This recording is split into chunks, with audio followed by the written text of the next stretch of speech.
Sa video na ito, tatalakayin natin ang kahalagahan ng Alyasang ASEAN sa ating bansang Pilipinas. Pero bago ang lahat, ano nga ba ang ASEAN? Ang ASEAN ay nangungulugang Association of Southeast Asian Nations na binubuo ng 10 bansa: Indonesia, Malaysia, Philippines, Singapore, Thailand.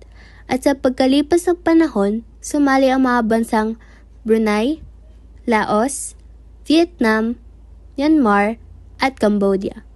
Ang alyasang ito ay mahalaga sa atin dahil ito ay makakatulong sa pagpalaganap ng ating ekonomiya sa paraan ng kalakalan, mapasilangan man o kanluran. Meron din nagaganap na cultural exchange sa kapwang nasyon.